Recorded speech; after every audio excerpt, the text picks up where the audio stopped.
Good morning to all of you. आज हम एक नए फीचर की बात करते हैं, electronic credit reversal and reclaim statement क्या है, पूरा कॉन्सेप्ट का डिटेल में डिस्कशन करेंगे। सबसे पहले मैं सर्विसेज, लेजर एंड देन मैंने क्लिक किया electronic credit reversal and reclaim statement पर। यहाँ पर आपको दो स्टेटमेंट, दो सीरियल नंबर है। सीरियल नंबर 1 में क्या कहता है, electronic credit reversal and reclaim statement, और दूसरा क्या करता है, दूसरा कहता है कि report ITC reversal opening balance. हम इसकी बात करते हैं कि declaration of the opening balance of accumulated ITC reversal which is pending for reclaim as on, आज की डेट आ रही है। इसका मतलब क्या होगा, अब मुझे क्या रिपोर्ट करना है यहाँ पर। हम सभी जानते हैं कि जुलाई 2022 में basically the reporting pattern of GSTR 3B has been changed.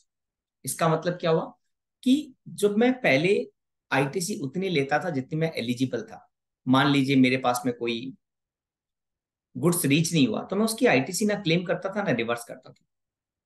लेकिन जुलाई 2022 onward by circular 170, central government has clarified that अगर कोई आईटीसी आपकी 2B में आ रही है तो आपको पूरा उसको रिपोर्ट करना है टेबल 4A5 में।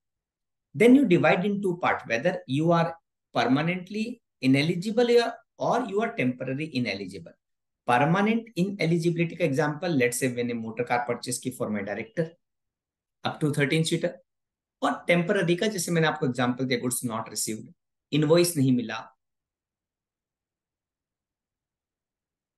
Then you will report in the table 4B2। अब नेक्स्ट मंथ में जो पार्ट आपने प्रीवियस पीरियड में 4B2 में एंटर किया है एंड आईटीसी लेने की कंडीशन सेटिस्फाइड हो जाती है, जैसे मान लो गुड्स मिल गया मुझे नेक्स्ट मंथ में, then I will be eligible to claim the ITC. उसको रिपोर्ट करने का तरीका क्या हुआ, उसको रिपोर्ट करने के लिए मैं क्या करता था, 4A5 में ऐड करता था।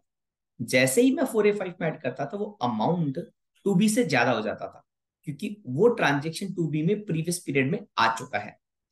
तो क्या करते थे, सर्कुलर 170 ने कहा कि उतना का उतना अमाउंट आप 4D1 में डाल दीजिए। तो मतलब सिस्टम क्या समझेगा इससे, कि आप जो एक्सेस आईटीसी ले रहे हैं 4A5 में, वो आईटीसी बेसिकली आपने पीछे वाले पीरियड में रिवर्स किया था under 4B2 and which you are reclaiming, ये वाला पार्ट। तो ये पॉइंट तो क्लियर हो गया, बट अभी ये नया फीचर और ये नया ओपनिंग बैलेंस डिक्लेरेशन क्यों लिखा है। देखो पहला पॉइंट, याद कीजिए कि जब जुलाई 2022 के प्रीवियस पीरियड में कोई ऐसा आईटीसी था जो आप रिवर्स कर चुके हैं, लेट्स से 180 डेज का reversal, we all know that supplier ने, रिसिपिएंट ने सप्लायर को पेमेंट नहीं किया तो उसने रिवर्स कर दिया। Now he has made the payment, let's say in सितंबर 2022, he will reclaim obviously yes, और 16/4 का टाइम लिमिट भी एप्लीकेबल नहीं है उसके ऊपर। तो in that case what happen, वो रेड में कन्वर्ट हो जाता था 4A5 का बॉक्स। तो डाउट ये अराइज होता था क्या 4D1 में डालना है, डालना क्यों, क्योंकि पहले कोई 4B2 में उसने रिवर्स नहीं किया। इन दैट केस तो वो अमाउंट, जो ये कॉर्नर केसेज है, इन अमाउंट को डिपार्टमेंट क्या कह रहा है, अब आप ओपनिंग बैलेंस में डिक्लेयर कर दो आज की तारीख में। Now all the past matter will not be relooked by the department.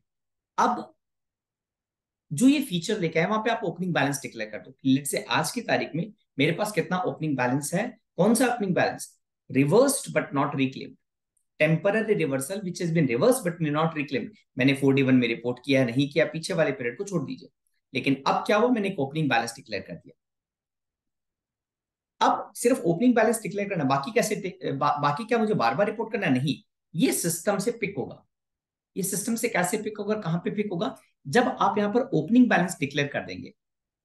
Late से मैंने 11 सितंबर 2023 में ओपनिंग बैलेंस डाल दिया।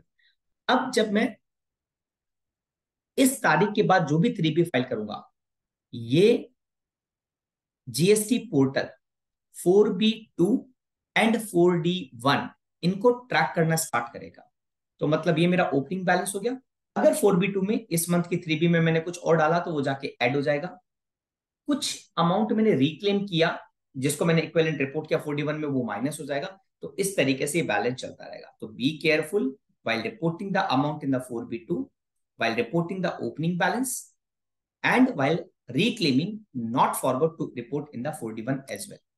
अब एक बार एडवाइजरी रीड कर लेते हैं. Taxpayer are permitted to use this facility to report their ITC reversal balance and that has not been reclaimed. Taxpayer is advised to report solely those reclaimable ITC reversal balance that meet the legal criteria for the reclaim and have not been previously claimed by the taxpayer. जैसे मैंने आपको कहा rule 37 एक नया rule बना है. तो ऐसे जहां पे रिवर्स्ड एंड रिक्लेम्ड पॉसिबल है, दैट यू कैन मतलब legally check and then put the figure. Taxpayer may report their opening balance. तो 30 नवंबर तक मैं रिपोर्ट कर सकता हूं. आफ्टर 30 नवंबर मैं रिपोर्ट नहीं कर सकता. लेकिन अमेंडमेंट यस, ओपनिंग बैलेंस को अमेंड कर सकता हूं 3 बार and last date to amendment 31 दिसंबर 2023 है. So this point you should take care. And last point, the opening balance that has been reported or amended by the taxpayer shall be credited to the electronic credit reversal and reclaimed statement. This statement may be used to validate the taxpayer ITC reclaimed amount in 4A5 and 4D1. तो ये बात आप ध्यान रखना, उस particular amount को वो check करेंगे वहां पर जहां पर आपने 4D1 में रिक्लेम किया. तो ऐसा नहीं हो सकता कि ओपनिंग बैलेंस आपने एक्स अमाउंट लिखा और एक्स से ज्यादा आपने अमाउंट रिक्लेम किया 4D1 में. ठीक है, I hope it is clear. Claim तो आपका रिक्लेम तो आपका 4A5 में होगा बट इक्विवेलेंट रिपोर्टिंग 4D1 में होगी. I hope it is clear. अगर कोई कमेंट है तो आप हमें बता सकते हैं कमेंट सेक्शन में. We will revert at the earliest. Thank you very much.